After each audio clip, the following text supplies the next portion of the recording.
প্রতিদিনের মতো আজকের ভিডিওতে সবাইকে আবার একবার ওয়েলকাম জানাবো। আজকের ভিডিওটা কিন্তু মোস্ট ইন্টারেস্টিং কেন বলছি তার কারণ আজকে যে বিষয়টা নিয়ে কথা বলবো এই বিষয়টা ম্যাক্সিমাম ছেলে মেয়েদের মধ্যেই কিন্তু হচ্ছে। সেটা বারংবার কিন্তু আমরা বাই ওভার ফোন বলতে পারো, কারোর সাথে কথা বলতে গেলে বলতে পারো, যে কোনো সময় কিন্তু এরকম কিছু আমাদের কানে আসছে। স্যার কি সেই ব্যাপার? থাম্বনেল দেখে নিশ্চয়ই বুঝতেই পারছো। নয় নয় করে কিন্তু 15টা বছর কিন্তু অতিবাহিত করলাম এই ছেলে মেয়েদের সাথেই। অনেক বাড়িতে কিন্তু আমরা হোম টিউশন করি, তো প্রায় বাড়িতে গেলেই কিন্তু শোনা যায় যে স্যার যত পরীক্ষার দিন এগিয়ে আসছে আমার ছেলে বা মেয়ের কিন্তু ঘুমও তত কিন্তু বেড়ে যাচ্ছে।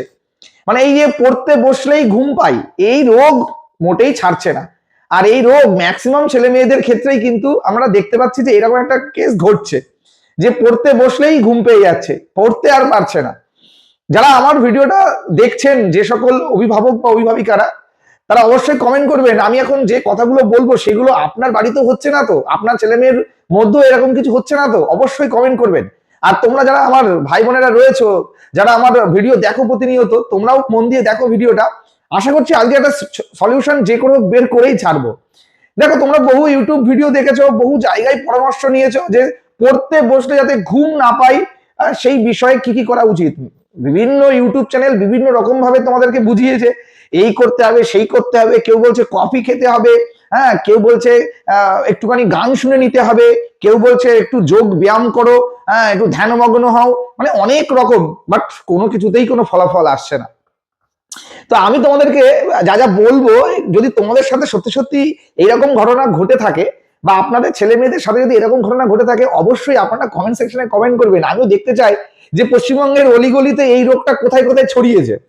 তো প্রথমেই কি কি করলে ঘুম পাবে না এই বিষয়ে কথা বলবো না। আমি প্রথমে আগে এই পড়তে বসলেই ঘুম কাদের পায় এই ছেলে মেয়েগুলোকে আগে আমি খোঁজার চেষ্টা করব। আমি যদি প্রথমে কারণ খুঁজে বের করতে পারি, তাহলে সেই কারণগুলোকে যদি আমি গোড়া থেকে নির্মূল করতে পারি, তাহলে নিশ্চয়ই এই রোগ অবশ্যই মানে ছেড়ে চলে যাবে চিরদিনের মতো। তাহলে আমি প্রথমে খুঁজে বের করছি যে কি কি কারণে পড়তে বসলে ঘুম পায় ছেলে মেয়েদের। আমি বাস্তব জীবনে যা যা দেখেছি পড়াতে গিয়ে বা সবাইকে সামনের থেকে দেখেছি যে ছেলে মেয়েদের, সেটা আপনাদের সামনে তুলে ধরছি, আপনারা একটু শুনুন। দেখবেন যে সকল ছেলে মেয়েরা বিকেল বেলাতে খেলতে যায়, ঠিক আছে, পরীক্ষার আগে হোক বা পরীক্ষার পরে হোক, যে কোনো মাধ্যমিক আসছে বা টেস্ট পরীক্ষা চলছে, কদিন আগে চললো, এখন 9-10 পরীক্ষা চলছে, মানে 8-9 পরীক্ষা চলছে, যে কোনো বয়সে বাচ্চারা যারা দেখবেন বিকেল বেলায় খেলতে গেল, সে ফুটবল হোক বা ক্রিকেট হোক, মোটামুটি আপনি অর্থাৎ মা বাবারা যতক্ষণ না তাদের পেছনে ছোটাছুটি করছে, খেলা ছেড়ে কিন্তু তারা বাড়ি আসতে চায় না। তারা খেলেই যাবে। সন্ধ্যা হয়ে যাচ্ছে, বাড়িতে আসার নাম নেই। বাবা মা এবার লাঠি নিয়ে চিৎকার চেঁচামেচি করছে, কোথায় গেলি রে, মাস্টার চলে এসছে পড়াতে, 5:30 বেজে গেছে, কোথায় গেলি। দেখবেন তখন তড়িঘড়ি এসে ওই হাত পা ধুয়ে বসলো, বা যদি মাস্টার থাকে বাড়িতে মাস্টারের সামনে বসবে। আর যদি মাস্টার না আসে নর্মালি পড়তে বসলো, এবার দেখবেন ঠুল খাবে, এবার ঠুল খাবে দেখবেন। বলেন তো কেন ঠুল খাই?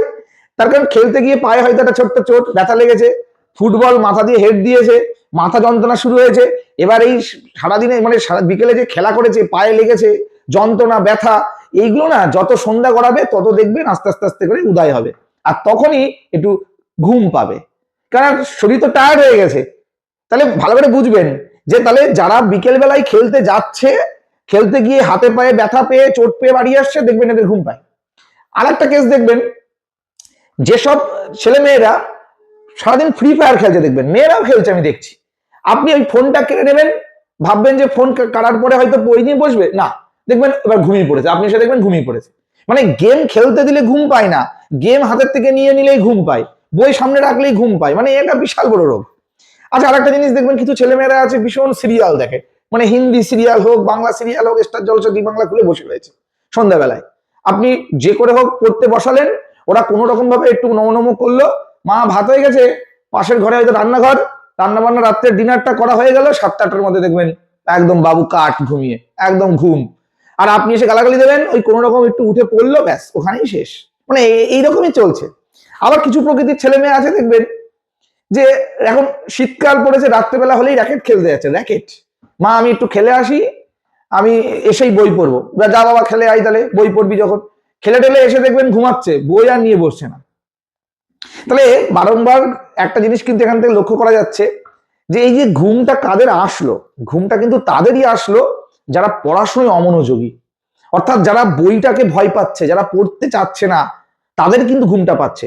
অর্থাৎ যাদের কোনো ইচ্ছা শক্তিটাই জানা কোনো না একটা জায়গায় যেন ফিকে হয়ে গেছে, যে সামনে আমার মাধ্যমিক পরীক্ষা, আমাকে কিছু করে দেখাতে হবে, আমাকে কিছু রেজাল্ট তৈরি করে দিতে হবে, আমার বাবা মা সেই মাথার ঘাম পায়ে ফেলে টাকা ইনকাম করে সেই টাকা দিয়ে আমাকে বই কিনে খাতা কিনে মাস্টারদের টাকা দিয়ে পড়াচ্ছে। যারা এইগুলো ভাবে না, যাদের ভাবনার শক্তিটা পুরোপুরি নিঃশেষ, তাদেরই দেখবেন এই পড়তে বসলে ঘুমটা পায় বেশি। তাই আমি এই প্রকৃতির ছেলে মেয়ে যারা রয়েছে বা যারা রয়েছে তাদেরকে বলবো, তোমরা কেন ঘুমাবে পরীক্ষার আগে, আর পড়তে বসলে ঘুম কেন পাবে? এইগুলো থেকে বিতাড়িত হও। সারা বছর রয়েছে খেলার জন্য, সারা বছর ফ্রি ফায়ার খেলতে পারবে, সারা বছর টিভি দেখতে পারবে। পরীক্ষার আগে, মাধ্যমিকের আগে মিনিমাম 2 মাস তো বই পড়বে। বাবা মায়ের কথা একবার চিন্তা করো, যারা তোমার পেছনে এতটা সময় দিচ্ছে, তাদের যে সারাদিনের রুটি রোজগার তোমার পেছনে সমস্ত কিছু উজাড় করে দিচ্ছে, যখন তোমার মনে না এরকম টেনশন আসবে যে আমি খারাপ রেজাল্ট করে আসলে আমার বাবা মার সামনে দাঁড়াবো কি করে, দেখবে ঘুম উড়ে যাবে বাবা। ঘুম এমনি এমনি আসে না। যার চিন্তা নেই সামনে কি হবে, পরবর্তী জীবনে কি করব, আমি পরে কি করে খাবো, তারই দেখবে ঘুম পাবে। যে টেনশন করবে কাল বাদে পরশু আমার পরীক্ষা, আর 2 মাস আছে, আমি এখনো অঙ্ক শেষ করতে পারিনি, আমি এখনো ভৌত বিজ্ঞান ঠিক করে করতে পারছি না, টেস্ট পেপার সলভ করতে পারিনি, তার দেখবে ঘুম পাবে না, তার ঘুম উড়ে যাবে। তাই আমি এই সমস্ত বাচ্চাদেরকে বলবো, আপনারা আর মা বাবাদের বলবো, আপনারা বিচলিত হবেন না, এদেরকে বোঝান। এরা বয়ঃসন্ধি কাল চলছে, এরা এরা যা ভাববে তাই করবে। এরা যদি ঠিক ভুল বুঝতেই পারতো তাহলে এরা এরকম করতো না। তাই এদেরকে বকাবকি করলে হবে না, মারলে হবে না, এদেরকে বোঝাতে হবে। ওরা যদি মর্মটা বুঝতে পারে তাহলে দেখবেন যে এরাও একদিন ভালো রেজাল্ট করতে পারবে। তাই ওই কোনো ওষুধ নিয়ে এই করে টোটকা ইউজ করে হেঁটে চলে কফি খেয়ে এই সবেতে ঘুম যায় না বাবা। যদি তোমাকে ঘুমাতে দেবে না, যদি তুমি একটা বিগ ড্রিম দেখো, বড় একটা স্বপ্ন দেখো, ওই স্বপ্ন তোমাকে ঘুমাতে দেবে না। ওই স্বপ্ন তোমাকে তাড়া করে বেড়াবে যে সামনে মাধ্যমিক, আমি স্টার মার্ক পাবো, আমি অঙ্কে 90 আপ পাবো। দেখবে ওই 90 আপ পাওয়ার যে তাগিদ, ওই সেই তাগিদে তোমাকে ঘুমাতে দেবে না। তুমি ঘুম পড়তে যাচ্ছ, আবার ঘুম থেকে উঠে বসছো, কাল বাদে পরশু পরীক্ষা, আমি কি করব, আমার মাথা টেনশনে কাজ করছে না। তাই আমি বলবো টেনশন করা যাবে না, টেনশন তোমার মধ্যে একা চলে আসবে। কেন? যদি তুমি পড়াশোনা না করে এমনি টেনশন হবে তোমার, কখন হবে জানো? ওই পরীক্ষার প্রস্তুত পাওয়ার পরে। বাট ওই টেনশনটা এখন করো, এখন পড়তে বসো, এখন বাবা মায়ের কথা ভাবো, দেখবে তুমিও ভালো রেজাল্ট করতে পারবে। কেন ফ্রি ফায়ার খেলে নিজের জীবনটা নষ্ট করছো? কি হবে ওই গেম খেলে? কেন র্যাকেট খেলতে যাচ্ছ এখন পরীক্ষার আগে? আমি একবারও বলছি না তোমরা খেলাধুলো করবে না, অবশ্যই খেলাধুলো করবে, কিন্তু এখন যদি তোমার পায়ে একটা চোট লাগে, ফুটবল খেলতে গিয়ে লিগামেন্ট ছিঁড়ে যায়, 50-60 হাজার টাকা কোথায় পাবে তুমি ঠিক করার জন্য? একবার বাবা মায়ের কথা তো ভাবতে হবে। 28 দিন যদি পা ভেঙে বসে থাকো, পরীক্ষাটা দেবে কি করে?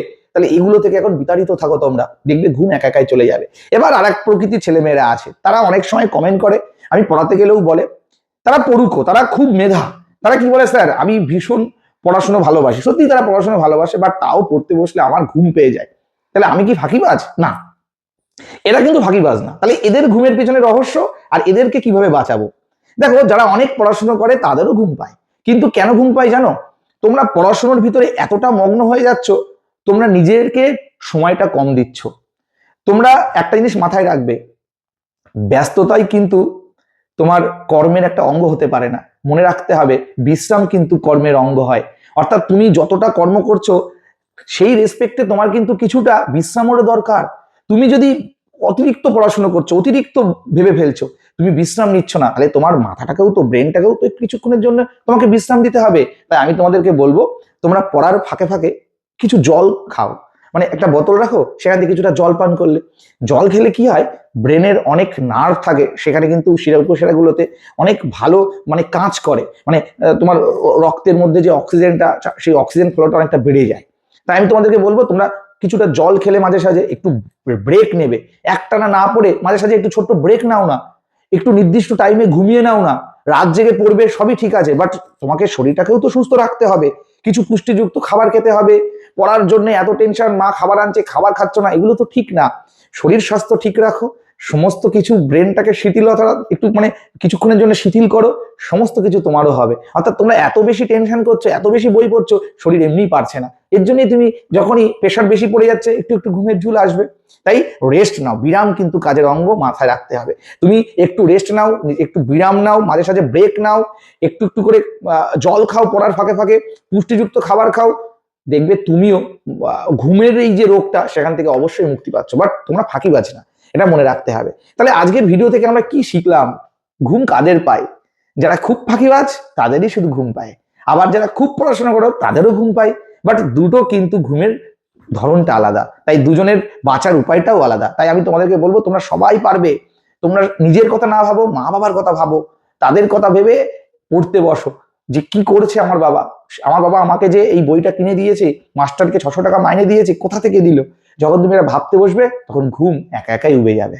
তাই ঘুম স্বাদে আসে না, ঘুম কিন্তু তাদেরই আসে যাদের ইচ্ছা শক্তিটা পুরোপুরি ভাবেই নষ্ট হয়ে গেছে। তুমিও ভাবো, তুমিও পারবে, তুমিও চেষ্টা করো, তুমিও পারবে। তাই পিছিয়ে পড়লে হবে না, সবাইকেই সামনের দিকে এগোতে হবে। তাই যতই তুমি ওই ইউটিউব দেখে ওঠবোস করো, নামতা গোনো, হ্যাঁ, তারপরে অনেক কিছু আছে, অনেকে বলে চোখে মুখে জল দাও, কিচ্ছু হবে না। জল দিতে হবে তোমার কোথায় জানো তো? জল দিতে হবে তোমার আসল জায়গায়, যে জায়গাটার জন্যেই আজকে এত কিছু, সেই জায়গাটাতে জল দিতে হবে, অর্থাৎ ইচ্ছা শক্তির গোড়ায় জল দিতে হবে। ইচ্ছা শক্তি যদি সমস্ত কিছু মরে যায়, তাহলে সেইখানে জল না দিলে তো আস্তে আস্তে মরে যাবে শুকিয়ে। তাই যত পারো জল দাও ইচ্ছা শক্তিতে, তুমিও পারবে। তোমার উপর আত্মবিশ্বাস রাখো, দেখবে তুমিও এগিয়ে যাবে সামনের দিকে। ভালো থেকো সবাই। আর ঘুম তো আজকের ভিডিও দেখার পর উড়ে যাবে। তাই যারা যারা সিরিয়াস তারা ভিডিওটা দেখে কি শিখলে কমেন্ট করো। আর তোমাদের সাথেও এমন হচ্ছে কিনা, আপনাদের ছেলে মেয়েদের সাথেও এমন হচ্ছে কিনা অবশ্যই কমেন্ট সেকশনে কমেন্ট করবে। পরীক্ষার আগে কেন খেলবে? আমি বারবার করে বলছি, কিচ্ছু হবে না খেলে।